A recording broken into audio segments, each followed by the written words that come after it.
Bonjour à tous, c'est l'heure de la rétro, première semaine de février déjà, et je vous propose de revenir sur l'actualité du district. Tout d'abord, retour sur le rapport annuel du SDIS Nyon-Dole. Ensuite, on s'intéresse au conseil communal de Nyon avec l'octroi d'un crédit de 14 millions dédié à la réalisation d'un pôle sécuritaire. Enfin, on s'intéresse aux prochaines élections communales de mars. Tout d'abord avec le petit journal en plateau avec Orline Gebhardt, mais aussi en débat. Cette semaine, on donne la parole à Communie et Roll.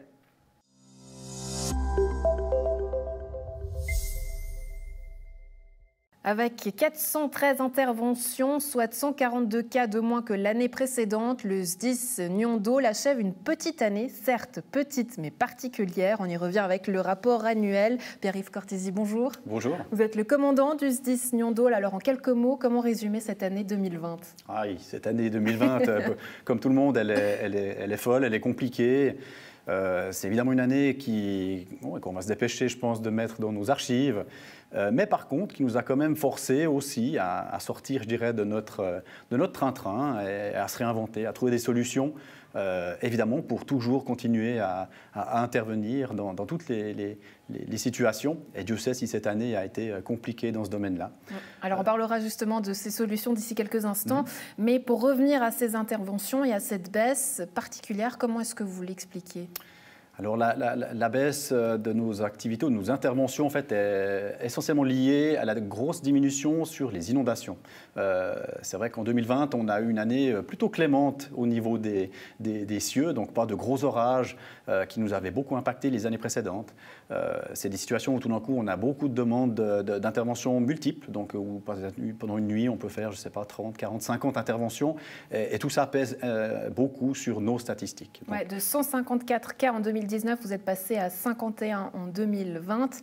Du côté des incendies, 98 en 2019 à 108 en 2020. Et puis aussi une diminution du côté des alarmes. Quels avantages est-ce que ça a eu au niveau de l'opération et de la manière de fonctionner dans vos équipes ?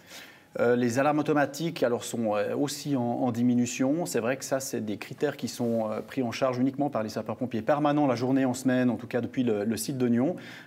Donc ça veut dire qu'on a un tout petit peu moins d'engagement de la part de nos sapeurs-pompiers permanents. Mais par contre, les sapeurs-pompiers volontaires ont été plus engagés.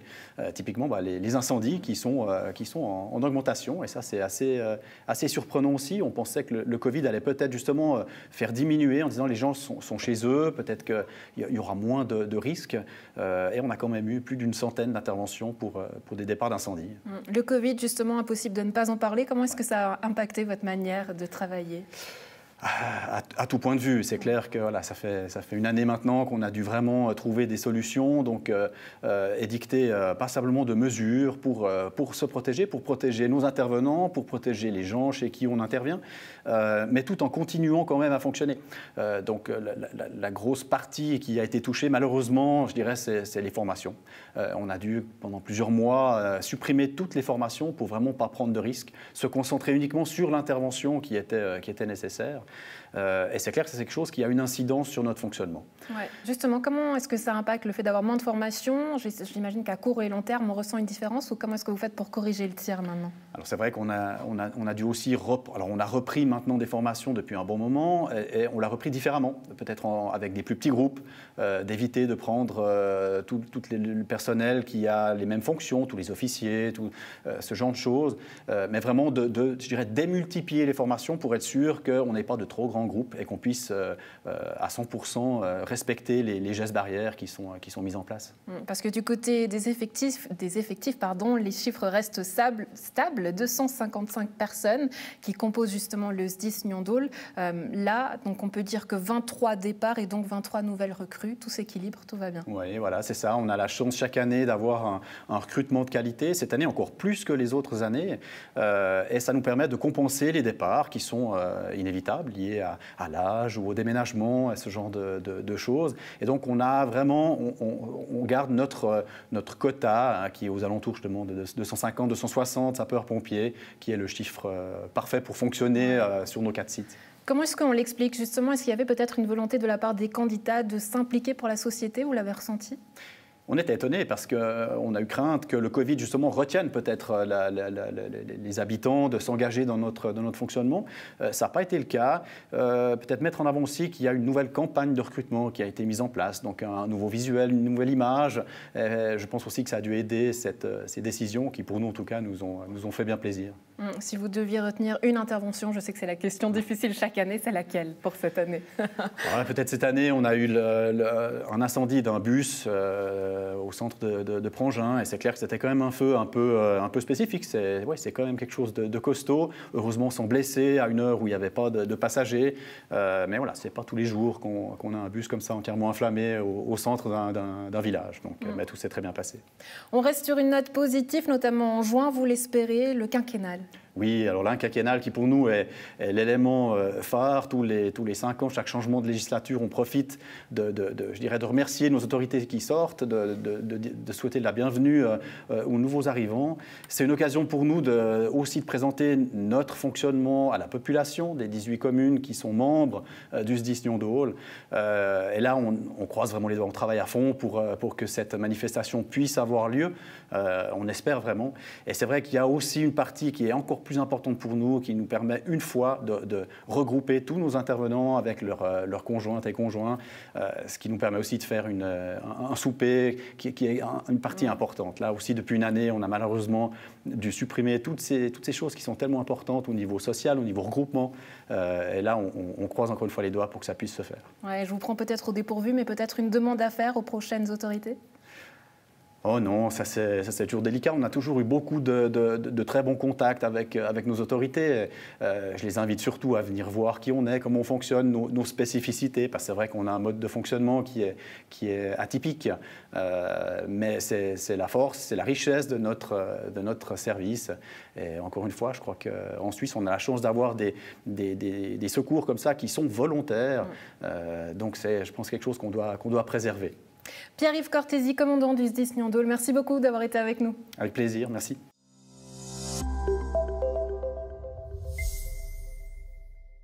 Lundi soir, le conseil communal de Nyons a accepté d'octroyer un crédit de réalisation de 14 millions pour la construction d'un hôtel de police et de 617 000 francs pour des aménagements fonctionnels au bâtiment du SDIS. On en parle avec nos deux invités, Patrick Boux et Jonas Deneb. Bonjour, merci d'être avec nous. Alors, on va revenir sur ce conseil. Vous êtes président et rapporteur de la commission concernant ce dossier. Un rapide retour, comment ça s'est passé hier soir ? Alors, sur l'hôtel de police, en l'occurrence, ça a été très vite accepté parce qu'il n'y avait pas eu de grosses dissensions sur le sujet. Et puis, par ailleurs, c'est nécessaire à l'accréditation de notre police qu'on ait un hôtel de police. En conséquence de quoi, ça n'a pas trop déblatéré sur la question. Ouais, et pourtant, c'est un dossier qui traîne depuis 15 ans. J'aimerais revenir sur les rapports de commission. Il a fallu 4 séances à 4 reprises, justement, pour l'examen du rapport préavis numéro 116 de 2019. On a l'impression que, justement, c'était un peu fastidieux. Oui, effectivement, parce que là, l'idée, en fait, c'était d'intégrer les ambulances au projet d'un pôle sécuritaire, en fait, pour qu'il y ait l'ensemble des acteurs feu bleu qui soient présents sur un même site, pour faciliter la coordination, etc.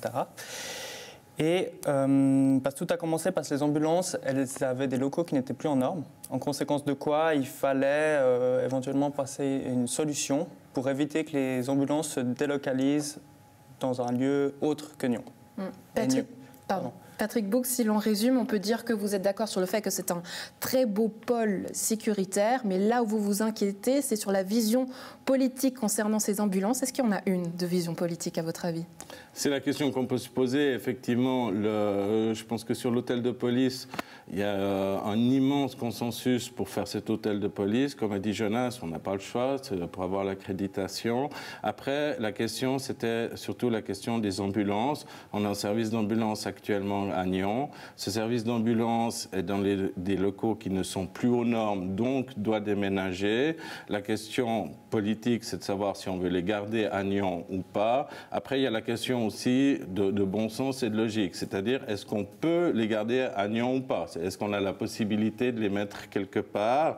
C'est en ça aussi que c'est devenu un gros serpent de mer lié à l'hôtel de police et aux ambulances, parce que justement, dans le projet de départ, hôtel de police, police et ambulance devaient être au même endroit à Champ-Colin. Et c'est là où vous n'êtes pas tout à fait d'accord. Hein. Si on reprend justement le conseil communal de hier soir, une intervention de Pierre Girard qui dit que finalement ces ambulances, oui, c'est important qu'elles existent, mais pas forcément à Nyon. Mais à nouveau, la question est une question finalement de bon sens. La ville a acheté une parcelle qui est située juste à côté. Qui est la parcelle 1093 qui appartient à la famille Lude. Sur cette parcelle-là, on pourrait très bien y mettre les ambulances. Et on pourrait avoir un pôle, alors on parle de pôle sécuritaire, j'aime pas le terme pôle sécuritaire, je préfère appeler ça pôle de secours, parce que les pompiers et les ambulances sont plus secours que sécuritaires.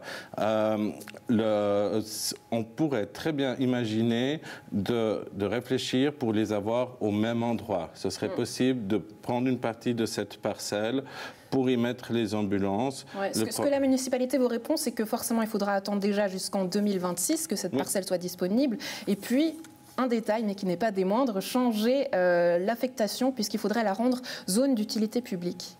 Oui, alors, deux choses. Si on fait que des choses simples, en politique, on ne fait plus rien. Parce que tous les projets sont compliqués. Hein. On peut perdre en Colovray, enfin, tous les projets, vous avez toujours des difficultés. Mais entre nous, soit dit, est-ce que c'est compliqué de changer une zone d'affectation? Alors ça, c'était le deuxième point, c'est que ce n'est pas compliqué de changer une zone d'affectation. Il ne s'agit pas de faire un nouveau plan de quartier, il s'agit de faire un remaniement parcellaire, c'est très vite fait.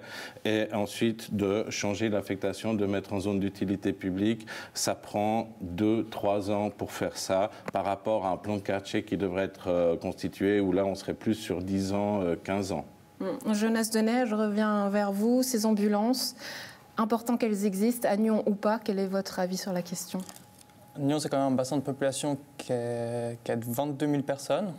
Donc c'est la zone la plus importante et à mon sens, oui, c'est important qu'ils soient présents à Nyon parce qu'au moment de leur intervention, ils doivent souvent revenir à la caserne pour remettre en place leur ambulance. Donc et puis ça implique aussi que s'ils sont dans les heures de pointe et puis que Nyon est engorgé, ben ça va forcément prendre plus de temps avant qu'ils soient de nouveau alarmés par la centrale d'alarme. Enfin, qu'ils puissent de nouveau être mobilisés en fait. Donc tout ça, c'est du temps qu'on économiserait. Le fait d'être en désaccord avec le PIN, Patrick Boux, on arrive en période d'élection, forcément, là, encore une fois, la droite qui n'est pas d'accord. Oh, je ne sais pas si la droite n'est pas d'accord. Le centre-droit, voilà, c'est 4 partis. Si on était tous d'accord sur tout, on serait tous dans le même parti. Je pense que c'est compliqué quand même de comparer un Vert libéral à un UDC, etc. Après, là, on parle de projets vraiment très concrets et tout. Là, on n'est pas sur... Du coup, j'en profite, puisque vous êtes là les deux, un Vert libéral. Encore une fois, les élections arrivent. La question sera de se poser, mais qu'est-ce qui vous différencie? Pourquoi est-ce qu'on voterait Vert ou Vert libéral concernant ce projet des ambulances? Qu'est-ce qui vous distingue? C'est une bonne question. Sur ce projet-là, je ne suis pas sûr que... Je pense que Jonas et moi, on était à la fois dans les commissions sur les ambulances et sur l'hôtel de police, et on était d'accord, je pense, sur tout. Je n'ai pas souvenir d'avoir de grands... le prix de la police, 14 millions pour ce pôle?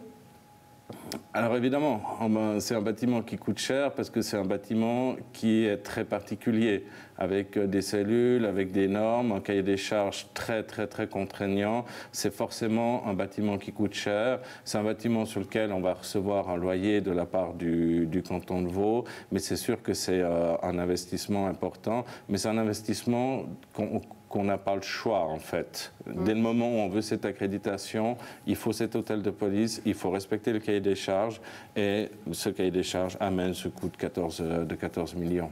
Jonas Denay, le fait que 14 millions pour la police, ça vous parle? Là, pour le coup, je rejoins les propos de Patrick. Effectivement, il y a tout qui a été dit. Je ne vais pas rajouter grand-chose. Donc ça peut être surprenant que finalement les Verts s'intéressent à ces questions de sécurité? Les Verts, de toute façon, s'intéressent à la sécurité de la population, évidemment, oui. C'est sûr. Et puis, d'une manière globale, au secours et puis à la capacité de la ville à apporter des prestations qui permettent justement d'assurer la santé de sa population. Jonas Denay, un mot pour la suite. Maintenant, qu'est-ce qu'il lancera dans les grandes lignes au niveau du calendrier pour ce pôle sécurité et pour ces ambulances? Est-ce que vous pouvez nous en dire un mot? Alors, L'hôtel de police, a priori, le projet est entériné, donc ça va se faire. Par contre, les ambulances, effectivement, là, on est un peu heurté à ce qu'on pourrait qualifier d'une absence de volonté politique de les avoir à Nyon. Et puis là, du coup, c'est un peu plus incertain. Donc vous attendez quand même une réponse de la part de la municipalité, si je vous entends? Oui, parce qu'un postulat a été voté au conseil communal. Pas de réponse hier soir lors du conseil, de ce que j'ai compris.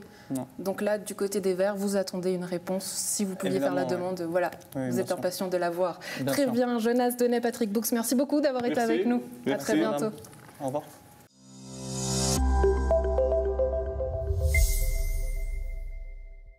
Place au petit journal dédié aux élections communales. Le Covid aura-t-il raison de toutes les thématiques de la campagne? On en parle avec vous, Caroline Guébard, bonjour. Bonjour. Vous êtes journaliste au journal La Côte. Rodolphe Henner, bonjour. Bonjour. Merci d'être là encore et toujours. Alors Caroline, est-ce que le Covid va reléguer les autres thématiques en marge?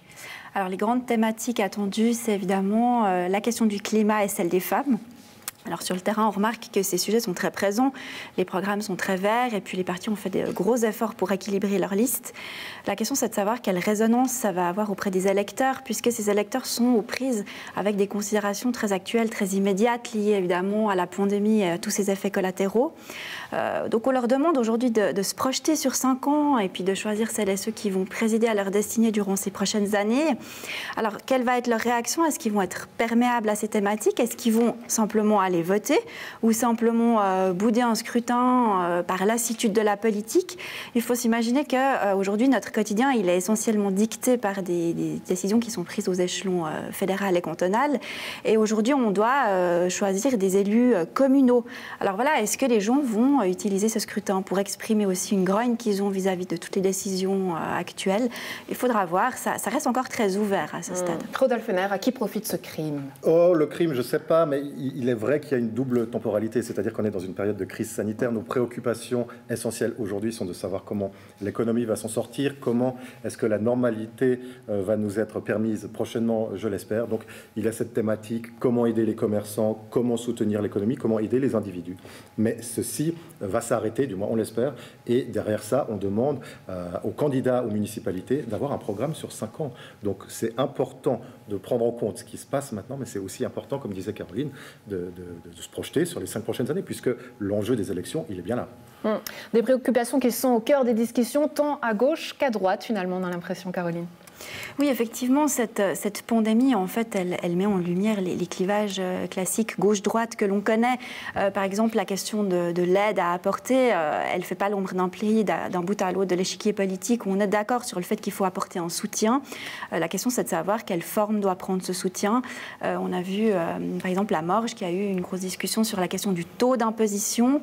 Il y avait 700 000 francs en jeu, puisqu'on parlait d'une hausse d'1 point d'impôt. Pour la droite, si 700 000 francs, ils étaient mieux dans la poche du citoyen et du commerçant pour absorber le choc de la pandémie, alors que pour la gauche, on plaidait pour cette hausse d'impôts en estimant qu'il fallait assurer un État fort à même d'assumer des prestations qui risquent d'aller grandissant. Ouais, la droite qui s'intéresse à ces questions sociales, ça peut paraître pourtant surprenant, Rodolphe. Bon, c'est vrai que de base, c'est vrai qu'on a entendu la gauche qui dit « Voyez, c'est le coronavirus, grâce à notre politique de soutien, de subvention, on peut venir en aide à peu près tout le monde. Il faut un État fort, il faut qu'on soit présent. » C'est vrai, il faut bien l'avouer, c'est quand même la gauche qui pousse ces programmes. Maintenant, retirer cette intention à la droite sera absolument idiot. La droite a évidemment aussi envie de soutenir le commerce local, de soutenir les individus, ne serait-ce que parce que s'il y a de la casse, derrière, ça coûtera.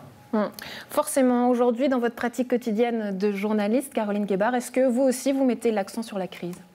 Alors, on n'a pas attendu cette campagne pour parler de la crise et de ses conséquences. Ça fait des mois que cette question s'est invitée dans les débats au sein des conseils communaux. Thématiser vraiment sur cette crise, c'est compliqué pour tout le monde parce qu'on est encore en plein dedans, on est en plein semi-confinement.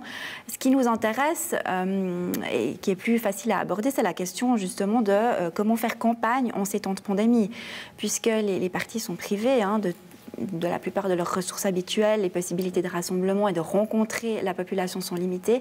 Donc là, ils n'ont pas d'autre choix que de se réinventer et ça, c'est quelque chose qui nous intéresse, qu'on regarde de près. Et puis, il faudra voir si au bout, effectivement, ils ont réussi à se faire entendre auprès de la population et à mobiliser cette population pour l'amener aux urnes. Ouais, en bref, le Covid, on en parle, même si on aimerait éviter cette thématique. Et pourtant, ça a aussi des conséquences dans notre manière de travailler, Rodolphe. Oui, nous, par exemple, ici à NRTV, en partenariat avec la Côte, d'ailleurs, on organise beaucoup de débats. On aurait pu dire, dans chaque débat, la première question concerne le Covid, on aurait pu donner une importance démesurée, démesurée peut-être pas, une grande importance à ce Covid. Non, il s'agit de respecter le programme des partis, des problématiques des villes. Donc nous, dans nos débats, on interroge les gens sur le commerce, sur la mobilité, sur les finances, sur les relations extérieures, bref, sur tout ce qui fait la vie locale. Tout ce qui fait le quotidien. Un petit mot encore sur les femmes en politique. Le 7 février 1971, les électeurs acceptent le droit de vote et l'éligibilité pour les femmes. 50 ans plus tard, qu'est-ce qu'on peut en dire ? Ce qu'on remarque, c'est qu'effectivement, la question de la femme et de l'égalité, elle est très présente. On sort d'une législature marquée par la grève des femmes. Pourtant, dans les candidats aux exécutifs, sur la côte en particulier, on voit qu'elles sont assez peu présentes. On parle à peu près de 30% de femmes pour 70% d'hommes. Et c'est une thématique qui nous intéresse avec la rédaction de la côte. On a souhaité mettre en lumière ce sujet et aller à la rencontre de femmes, mamans, qui très jeunes ont embrassé une brillante carrière politique. Et tout ça se déclinera sous la forme d'une galerie de portraits à paraître d'ici une dizaine de jours. Rodolphe, je crois que vous avez quelques chiffres. Oui, alors moi j'ai demandé à la préfecture, j'ai demandé combien de femmes étaient en poste dans les exécutifs des 47 communes du district de Nyon. On est à peu près de 23 à 25%, donc un quart de femmes pour 3/4 d'hommes. C'est encore pas beaucoup. Il faut encourager les femmes à continuer. Mais bon, comme vous le dites, Caroline, il y a des problématiques concrètes, familiales à gérer. Enfin, j'aimerais juste souligner une liste à Bogy-Bosset, une liste alternative à l'entente communale, une liste de 2 femmes, une liste qui s'appelle Défi pour Bogy-Bosset. C'est un jeu de mots. Défi pour Bogy-Bosset, vous aurez compris, il s'agit de filles. Ouais, mesdames, vous savez ce qu'il vous reste à faire. Caroline Guébard, merci beaucoup d'avoir été avec nous. Et Rodolphe, on vous retrouve demain sur ce plateau. Oui, demain, on va accueillir 2 candidats pour la municipalité de Communy. Et puis enfin, on enregistre jeudi, on diffuse vendredi le grand débat sur Rolle. Très belle journée à vous deux. Merci. Merci.